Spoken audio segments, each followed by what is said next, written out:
ओम शांति। 3 जून 2026 के ईश्वरीय मधुर महावाक्य हैं। सुनते हैं आज के बाबा की मधुर मुरली। बाबा ने कहा, मीठे बच्चे, बाप की आशीर्वाद लेनी है तो सर्वशेबुल सपूत बच्चे बन सबको सुख दो, किसी को भी दुख ना दो। प्रश्न है, धर्मराज की सजाओं से छूटने के लिए किन ईश्वरीय नियमों पर ध्यान देना है? उत्तर है, कभी भी ईश्वर के सामने प्रतिज्ञा कर उसकी अवज्ञा नहीं करना है, किसी को दुख नहीं देना, क्रोध करना, तंग करना अर्थात ऐसी चलन चलना जिससे ईश्वर का नाम बदनाम हो तो उन्हें बहुत सजाएं खानी पड़ती। इसलिए ऐसा कोई कर्म नहीं करना है। माया के कितने भी तूफान आए, बीमारी उथल खाए, लेकिन राइट रॉन्ग की बुद्धि से जजमेंट कर रॉन्ग कर्म से सदा बचे रहना। गीत है, कौन आया मेरे मन के द्वारे। ओम शांति। यह किसने कहा ओम शांति? बाप और दादा। यह तो बच्चों को जरूर निश्चय होगा कि हमारा पारलौकिक बाप है, परम पिता परमात्मा शिव और यह ब्रह्मा सब बच्चों का अलौकिक बाप है। इनको ही प्रजापिता ब्रह्मा कहेंगे। इतने बच्चे और किसको होते हैं क्या? शिवाय प्रजापिता ब्रह्मा के पहले नहीं थे, जबकि बेहद के बाप ने इसमें प्रवेश किया है तो यह हो गया दादा। यह दादा खुद कहते हैं कि तुमको पारलौकिक बाप की प्रॉपर्टी मिलती है। पोत्रे हमेशा दादे के वारिस होते हैं। उनका बुद्धियोग दादे में जाता है, क्योंकि दादे की प्रॉपर्टी का हक मिलना है। जैसे राजाओं के पास जो बच्चे जन्म लेते रहेंगे, ऐसे ही कहेंगे बड़ों की प्रॉपर्टी है। बड़ों की प्रॉपर्टी पर उन्हों का हक है ही। तुम बच्चे जानते हो कि हम बेहद के बाप द्वारा बड़े से बड़ी प्रॉपर्टी स्वर्ग के बादशाही ले रहे हैं। हमको वह बाप पढ़ा रहे हैं। तुम अब सम्मुख बैठे हो। सम्मुख का नशा भी नंबरवार पुरुषार्थ अनुसार रहता है। कोई के दिल में तो बड़ा लौ रहता है। हम ऊंच से ऊंच भगवान के आकर इस साकार माता पिता द्वारा वारिस बनते हैं। बेहद का बाप बहुत मीठा है, जो हमको राजाई के लायक बनाते हैं। माया ने बिल्कुल ही नालायक बना दिया है। कल बाबा के पास कोई मिलने लिए आए थे, परंतु वह कुछ समझते थोड़े ही थे। बाबा ने समझाया, यह सब ब्रह्मा कुमार हैं। तुम भी ब्रह्मा के व शिव के बच्चे हो ना? कहाँ है? तो जरूर यह सिर्फ सुनकर कहा, परंतु दिल में लगा नहीं, तीर लगा नहीं कि सचमुच हम उनके बच्चे हैं।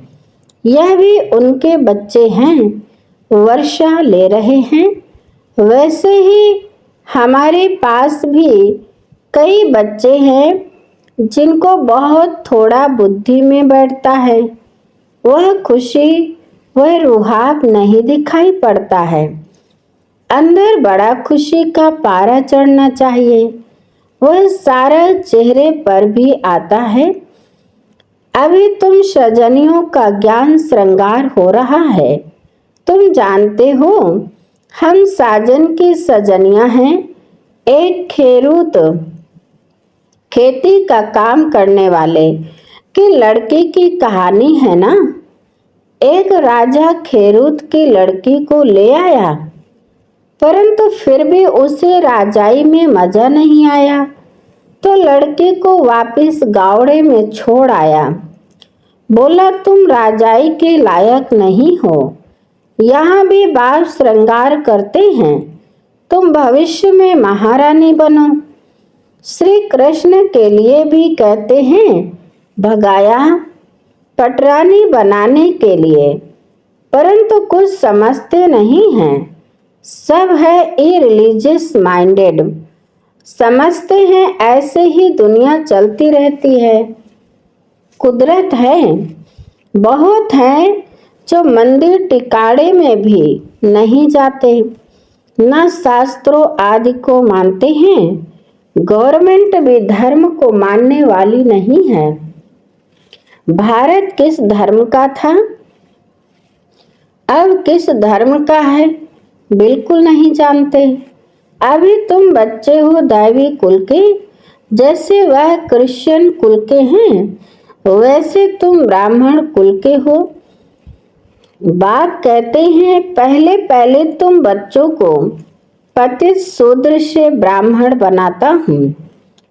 पावन बनते बनते फिर 21 जन्मों के लिए तुम दैवी संप्रदाय बन जाएंगे, दैवी गोद में जाएंगे। आगे थे आसुरी गोद में, आसुरी गोद से फिर तुम ईश्वरीय गोद में आए हो। एक बाप के बच्चे भाई बहन हैं, यह एक वंडर है। सब कहेंगे हम ब्राह्मण कुल के हैं, हमको तो श्रीमत पर चलना है, सबको सुख देना है, रास्ता बताना है। दुनिया में कोई नहीं जो मुख से कहे बेहद के बाप से बेहद का वर्षा कैसे लिया जाता है। तुमको बेहद का बाप मिला है, तुम्हें उनके बच्चे बने हो। बुद्धि से जानते हो, कल पहले जिन्होंने बाप से वर्षा लिया होगा वही आकर लेंगे। थोड़ा भी बुद्धि में होगा तो कभी न कभी आकर पहुंचेंगे, आएंगे तो कुछ न कुछ लेने लिए। तुम्हारे में भी नंबर वार जानते हैं। आज पावन बनने लिए आए हैं, कल फिर पतित बन पड़ते हैं। किसका खराब संग लगने से भूल जाते हैं कि बाप का बनकर फिर बाप को छोड़ा तो बहुत पाप आत्मा हो जाते हैं। जैसे कोई किसका खून करते हैं तो पाप लगता है, वह पाप भी थोड़ा है।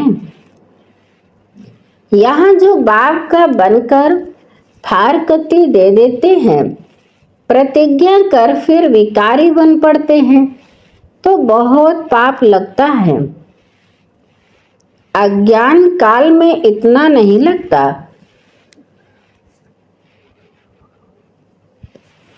जितना ज्ञान में लगता है। अज्ञान काल में तो मनुष्यों में क्रोध कामन होता है। यहाँ तुमने किस पर क्रोध किया तो 100 गुणा दंड हो जाता है, अवस्था बिल्कुल गिर जाती है, क्योंकि ईश्वर का फरमान नहीं मानते हैं। धर्मराज का फरमान मिलता है, पवित्र बनना है। तुम ईश्वर का बन जरा भी उनके फरमान की अवज्ञा की तो 100 गुणा दंड चढ़ जाता है। क्रिएटर तो वह एक है, ब्रह्मा विष्णु शंकर भी उनकी रचना है। धर्मराज भी क्रिएशन है। धर्मराज का रूप भी बाबा साक्षात्कार कराते हैं, फिर उस समय सिद्ध कर बतलाते हैं। देखो, तुमने प्रतिज्ञा की थी हम क्रोध नहीं करेंगे, किसको दुख नहीं देंगे, फिर भी तुमने इनको दुख दिया, तंग किया। अब खाओ सजा।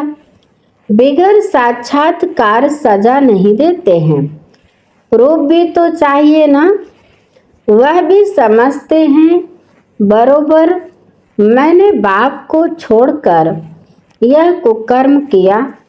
बदनामी कराने से फिर बहुतों पर आफत आ जाती है।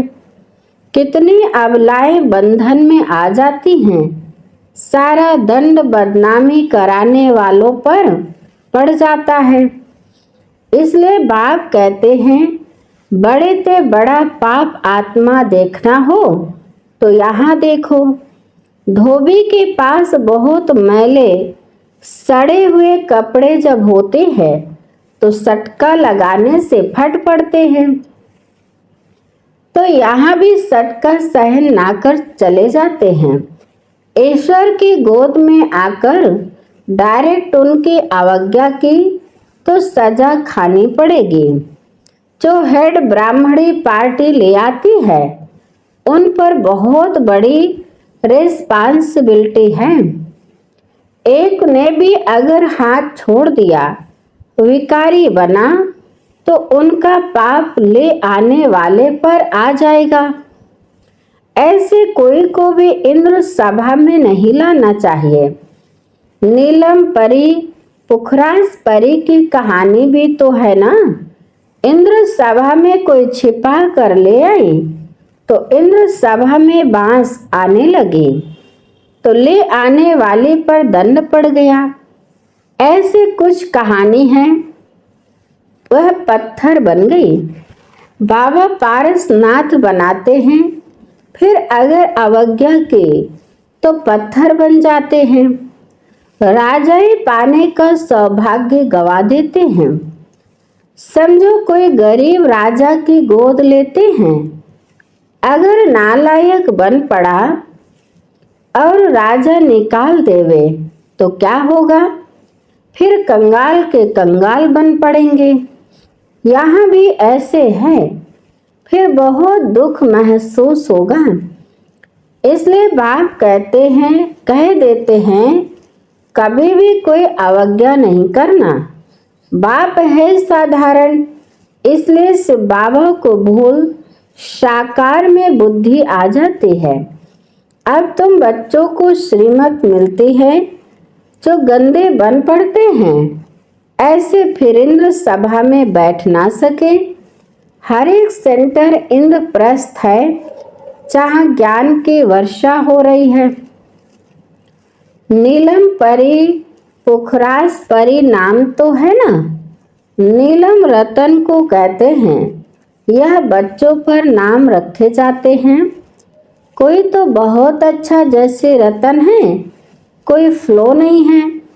जवाहरात में कोई कोई बहुत दागी होते हैं, कोई एकदम प्योर होते हैं। यहाँ भी नंबर वार रत्न है। कोई कोई रत्न बहुत वैल्यूबल हैं, बहुत अच्छी सर्विस करते हैं। कोई तो सर्विस के बदले डिश सर्विस करते हैं। गुलाब के फूल और अग के फूल में भी कितना फर्क है। शिव पर दोनों चढ़ाते हैं। अब तुम जान गए हो हमारे में फूल कौन कौन है। उनके ही सब मांगनी करते हैं कि बाबा हमको अच्छे अच्छे फूल दो। अब अच्छे अच्छे फूल कहाँ से लाएं?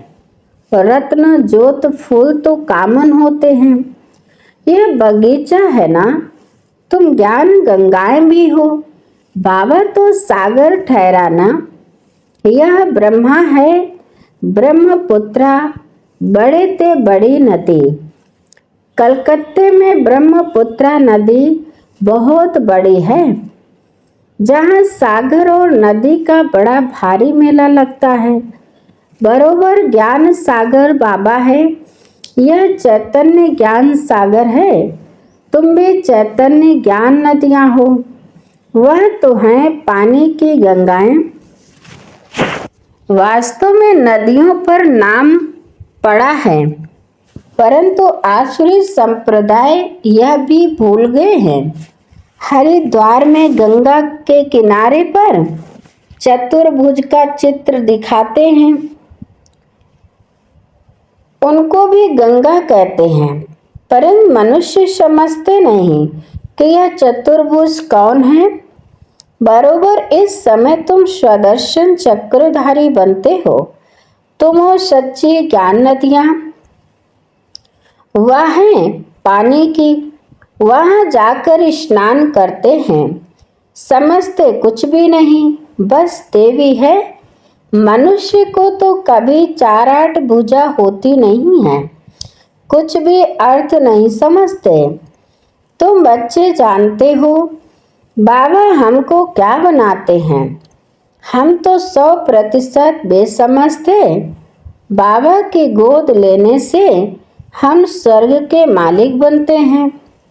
भल यहाँ कोई राजा हो, परंतु स्वर्ग के सुख और अभी के सुख में रात दिन का फर्क है।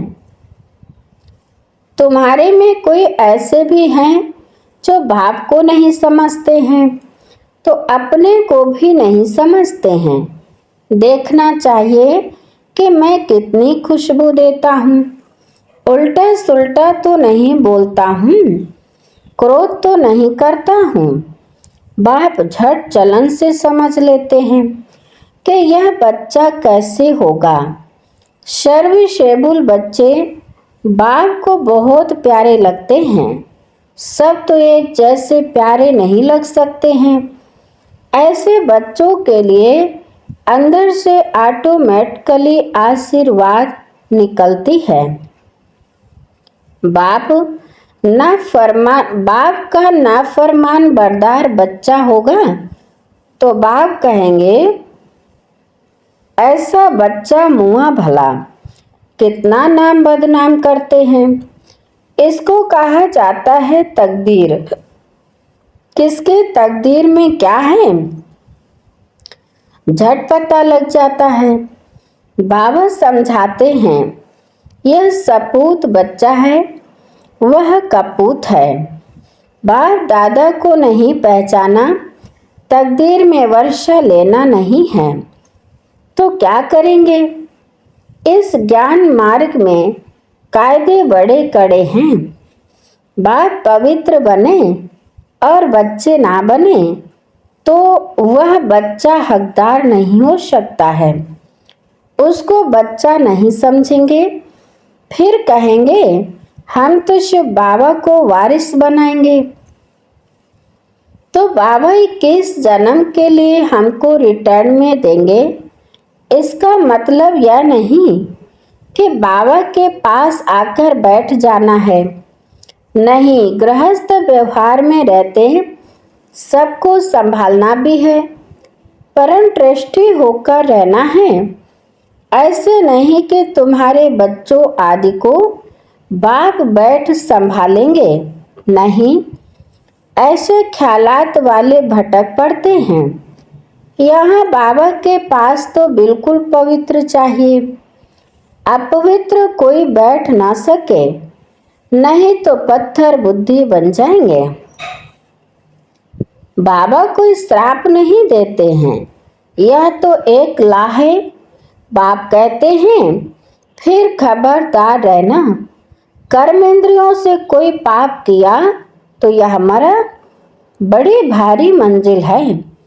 बाबा का बच्चा बना तो फिर बीमारी सारी उथल खाएगी, डरना नहीं है। वैद्य लोग भी कहते हैं फलानी दवाई से तुम्हारी बीमारी बाहर निकलेगी, तुम डरना नहीं। बाप भी खुद कहते हैं तुम बाप के बनेंगे तो माया रावण तुमको बहुत हैरान करेगा, खूब तूफान में ले आएगा। अभी तुमको रॉन्ग और राइट की बुद्धि मिली है, और कोई को रॉन्ग राइट की बुद्धि नहीं है। सबकी है विनाश काले विपरीत बुद्धि। प्रीत बुद्धि तुम्हारे में भी नंबर वार पुरुषार्थ अनुसार है। प्रेत बुद्धि वाले बाप की सर्विस बहुत अच्छी करेंगे। अच्छा, बाबा बच्चों से नमस्ते करते हैं। मीठे मीठे शिकिल दे बच्चों प्रति माता पिता बाप दादा का याद प्यार और गुड मॉर्निंग। रूहानी बाप की रूहानी बच्चों को नमस्ते। हम रूहानी बच्चों की रूहानी माता पिता बाप दादा को याद प्यार और गुड मॉर्निंग, नमस्ते नमस्ते नमस्ते। शुक्रिया बाप दादा। धारणा के लिए मुख्य सार नंबर 1, ईश्वर का बच्चा बनकर जरा भी उनके फरमान की अवज्ञा नहीं करनी है। इन कर्मेंद्रियों से कोई भी कुकर्म नहीं करना है। उल्टे सुल्टे बोल नहीं बोलने हैं। सपूत बन बाप के आशीर्वाद लेनी है। नंबर 2, ट्रस्टी बनकर अपने गृहस्थ व्यवहार को संभालना है। ज्ञान मार्ग के जो कायदे हैं उन पर पूरा पूरा चलना है। राइट और रॉन्ग को समझकर माया से खबरदार रहना है। वरदान है, तड़पते हुए भिखारी प्यासी आत्माओं की प्यास बुझाने वाले सर्व खजाने से संपन्न भव। तड़पते हुए भिखारी प्यासी आत्माओं की प्यास बुझाने वाले सर्व खजाने से संपन्न भव। विस्तार है, जैसे लहरों में लहराती व डूबती हुई आत्मा एक तिनके का सहारा ढूंढती है, ऐसे दुख की एक लहर आने दो, फिर देखना अनेक सुख शांति की भिखारी आत्माएं तड़पते हुए आपके सामने आएंगी।